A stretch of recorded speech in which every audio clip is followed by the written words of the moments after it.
ओम शांति। प्रातः मुरली मधुबन। मीठे बच्चे, अभी तुम्हारी ज्योति जगी है। ज्योति जगाना अर्थात बृहस्पति की दशा बैठना।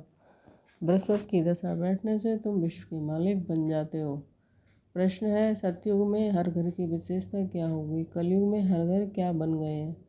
उत्तर है, सतयुग में हर घर में खुशियाँ होंगी, सबकी ज्योति जगी हुई होगी। कलयुग में तो घर घर में गमी है, चिंता है, हर घर में अंधेरा है, आत्मा की ज्योति बुझाई हुई है। बाप आए हैं अपनी ज्योति से सबकी ज्योति जगाने, जिससे फिर घर घर में दिवाली होगी। गीत बजा है माता ओ माता। ओम शांति।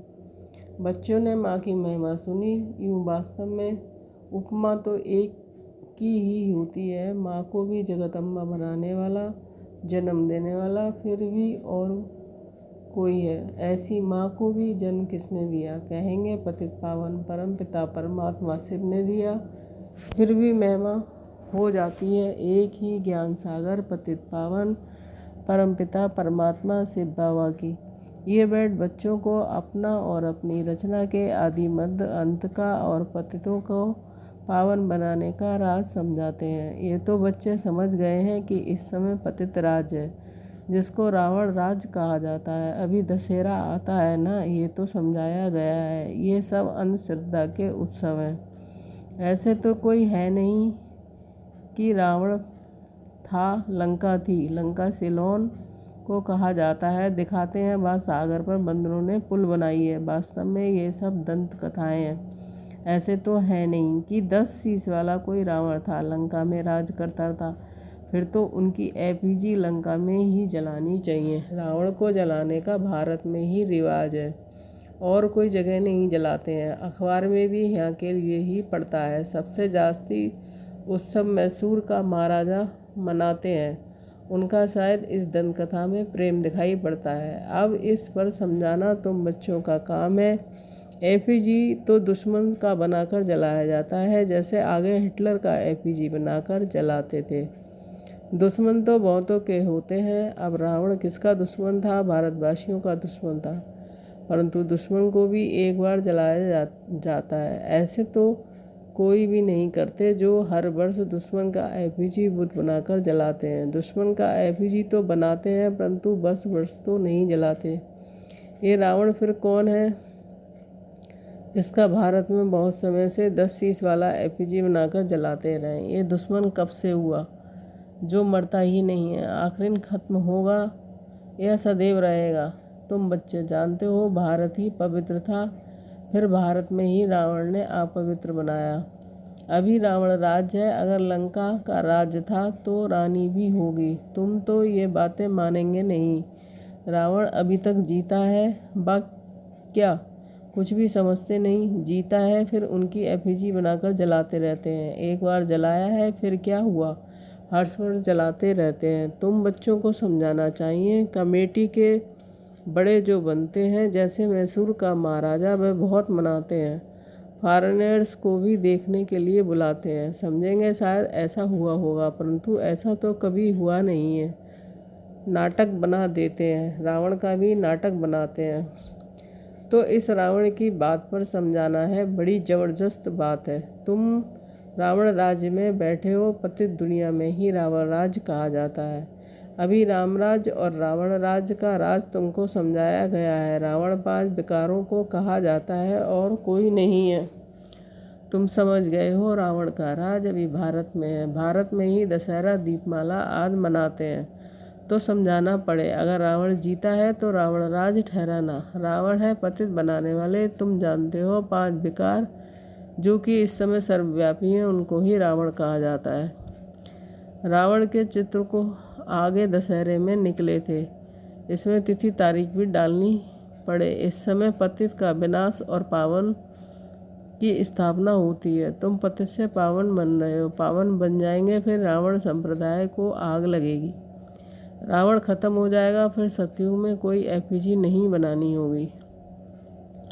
सब पावन बन जाएंगे। आत्मा में सतो प्रधानता की जब ताकत थी तो जागती ज्योत थी। पतित बनने से वह ज्योत उजा गई है। आत्मा ही पतित बनी है, उड़ने की ताकत नहीं है। 5 विकारों से आत्मा आयरन एजेंट बन गई है। ये जरूर समझाना है, आत्मा को जागृत करने वाला एक बाप है। ये तो सब कहते हैं ज्योति स्वरूप परमपिता परमात्मा आएगा। अब ज्योति स्वरूप तो तुम आत्मा भी हो, परमपिता परमात्मा भी ज्योति स्वरूप है। तुम्हारी आत्मा की ज्योति बुझ गई है, बाकी जाकर जरासी रही है। मनुष्य मरते हैं तो रात दिन उनका दीवा जलाते हैं, दीवे की बहुत सवाल करते हैं। गिरत खत्म हो जाता है फिर और डालते हैं। आत्माओं का भी ऐसे है। बाप आकर सबकी ज्ञान से ज्योति जगाते हैं। ज्योति जगी हुई कितना समय चलती है, वह तो रात को जलाते हैं फिर घृत डालते हैं। तुम्हारी अब ज्योति जग रही है, जगते जगते फिर जग जाएगी। ज्योति बुझने में 5000 वर्ष लगता है, फिर बाप आकर घृत डालते हैं। तुम्हारी अब ज्योति जगी है, फिर धीरे धीरे कला कम होती जाएगी, ज्योति उजाई जाएगी। तुम जानते हो अभी तुम्हारी ज्योति जगती है, फिर सतयुग में घर घर में सोजरा होगा। भारत की ही बात है, अभी तो घर घर में अंधेरा है, खुशी है नहीं। तुम जानते हो सतयुग त्रेता में हम बहुत खुश थे और खुशी मनाते थे। सभी की ज्योति जगी हुई रहती है, फिर थोड़ी थोड़ी कमती होती जाती है। इस समय तो बिल्कुल उजाई हुई है, खाद पड़ी हुई है। बाप आकर फिर ज्ञान का घृत डालते हैं, जिससे तुम फिर जागती ज्योत बन जाते हो। तुम्हारे ज्ञान चक्षु खुल जाते हैं। तुम जानते हो कि अभी हमारी सारी काया खल्लास हो गई है, राहु का ग्रहण लग गया है। तुमको काला होने से कितना समय लगता है, शुरू से लेकर थोड़ा थोड़ा होते फिर माया का प्रवेश होने से ही बहुत काले बन जाते हो। अभी तुम्हारे ऊपर राहु की दशा है, अभी फिर बृहस्पति की दशा बैठती है, क्योंकि अभी विश्व का मालिक बनने के लिए तुम बृहस्पति द्वारा पुरुषार्थ कर रहे हो। वह है अविनाशी गुरु, जिसका अविनाशी आत्माओं का, वह मनुष्य लोग आत्माओं का गुरु नहीं बनते हैं, वह मनुष्य का गुरु बनते हैं। अभी बाप तुम्हारी आत्माओं का गुरु आकर बने हैं। बृहस्पति परमपिता परमात्मा है, तुम समझते हो अब हमारे ऊपर बृहस्पति की दशा है। स्वर्ग के मालिक तो बनेंगे, अविनाशी सुख रहता है, परंतु उसके लिए पुरुषार्थ अब करना है कि हम सुखधाम के महाराजा महारानी बने। पुरुषार्थ तो हर एक को अपना चलता है। ये है रुद्र शिव की पाठशाला, वह है ज्ञान सागर, तुम उनकी पाठशाला में पढ़ रहे हो। भगवान वाच, मैं तुमको राजयोग सिखलाता हूँ। अविनाशी आत्माओं का अविनाशी बाप मैं हूँ। एक है जिस्मानी बाप, एक है रूहानी बाप। रूहानी बाप कब मिलते हैं? जिसको भक्ति मार्ग में सभी रूहें याद करती हैं। जिस्मानी बाप तो है विनाशी, आत्माएं तो विनाशी नहीं होती। तुम जानते हो हमारा जो लौकिक बाप है वह तो जन्म बाई जन्म हम बदलते आए हैं। बाप बगैर तो बच्चे का जन्म हो नहीं सकता। तुम बच्चों को विशाल बुद्धि मिली है, तुम समझ सकते हो कि कब से हम दो बाप वाले बनते हैं। सतयुग में तो एक ही लौकिक बाप होता है, उनको ही याद करते हैं। आत्माओं को उस रूहानी बाप को याद करने की दरकार नहीं रहती है। आत्माओं को सतयुग में तो एक ही लौकिक बाप होता है। वहाँ शरीर भी गोरा मिलता है, प्रारब्ध भोगते हैं ना, इसलिए वहाँ बाप को याद नहीं करते। तो तुमको ये समझाना है भक्ति मार्ग में एक है विनाशी लौकिक बाप, वह तो हर जन्म में दूसरा मिलता है। तुम आत्मा तो अविनाशी हो, अविनाशी बाप को याद करती हो। कहते भी हैं परमपिता परमधाम में रहने वाले पिता, लौकिक पिता को कभी परमपिता नहीं कहेंगे। ये दो बाप का राज समझाना बहुत ज़रूरी है। रावण का राज भी समझाना है। रावण राज अर्थात पतित राज अभी है, इसलिए पतित पावन बाप को बुला रहे हैं। वह अविनाशी बाप है। दो बाप जरूर सिद्ध करने हैं। आत्माओं का भी बाप है, इसलिए पारलौकिक परमपिता परमात्मा को याद करते हैं। हर जन्म में लौकिक बाप और मिलता है, फिर भी उस रूहानी बाप को ज़रूर याद करते हैं। वह कभी बदलता नहीं है। बाप भी कहते हैं बरोबर तुम मुझे याद करो। हे परमपिता परमात्मा, कब तक तुमको याद करना है? फिर बाप कब मिलता है ये तुम अभी जान गए हो। जब भक्ति का अंत होता है तब भक्तों को फल देने बाप आते हैं। बाप ने समझाया है सभी भक्तों को मुक्ति जीवन मुक्ति देता हूँ।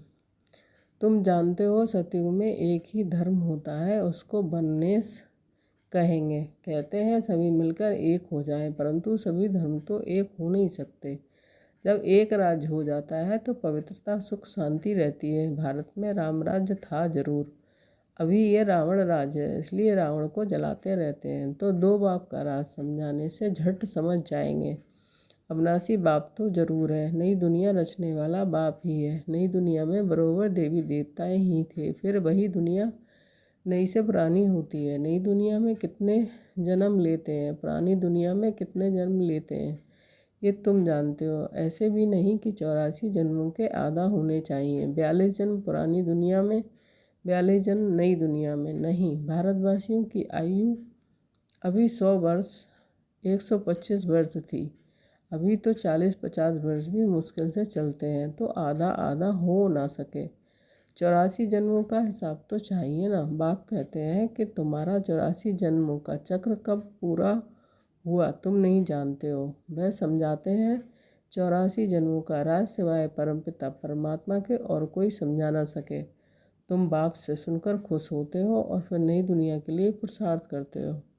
अब ये बच्चों को सिद्ध कर बताना है कि हम अभी बेहद के पारलौकिक बाप से बेहद का बरसा ले रहे हैं। ये बाप आते हैं तब है सब जब स्वर्ग की स्थापना करते हैं, उनको कहा ही जाता है हेवनली गॉडफादर।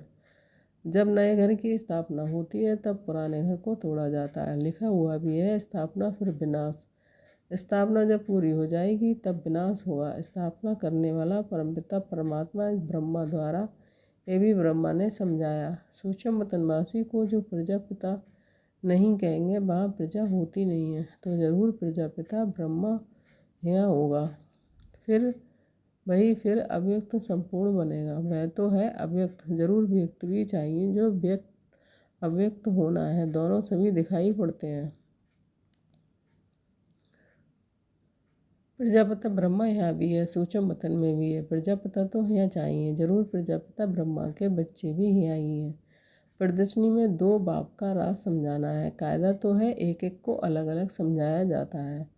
अब वहाँ किसको कैसे समझाएंगे? समझाने के लिए तो एकांत चाहिए। वहाँ तो बहुत हंगामा होता है। यहाँ तो तुमको 1-1.5 घंटा लग जाता है समझाने में। वहाँ इतनी भीड़ में तो समझाना बड़ा मुश्किल हो जाएगा। अनेक प्रकार के धर्म वाले हैं, कोई क्या कहेंगे कोई क्या। चुप कर भी तो बैठेंगे नहीं। तुम सुनाएंगे एक लौकिक जिस्मानी बाप है, दूसरा पारलौकिक रूहानी बाप है।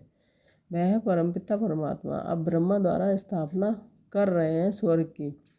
नरक का विनाश भी सामने खड़ा है। महामारी लड़ाई है ना, बरोबर ये राजयोग भी है। राजाई प्राप्त करने की गीता पाठशाला है।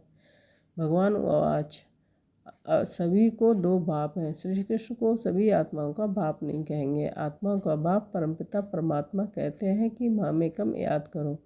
अच्छा, मीठे मीठे सिकीले बच्चों के प्रति माता पिता बाप दादा का याद प्यार गुड मॉर्निंग। रूहानी बाप की रूहानी बच्चों को नमस्ते। हम रूहानी बच्चों की रूहानी माता पिता बाप दादा को याद प्यार गुड मॉर्निंग, नमस्ते नमस्ते। शुक्रिया बाबा शुक्रिया। धारणा के लिए मुख्य सार नंबर 1 पॉइंट है, स्वयं में ज्ञान का घृत डालते सदा जागती ज्योत रहना है। बाप की याद में राहु का ग्रहण उतार देना है। सेकंड पॉइंट, रूहानी और जिस्मानी दो बाप हैं, ये पहचान हर एक को देकर बेहद के वर्षे का अधिकारी बनाना है। आज का वरदान, प्रवृत्ति में रहते एक बाप के साथ कंबाइंड रहने वाले देह के संबंधों से निवृत्त भव।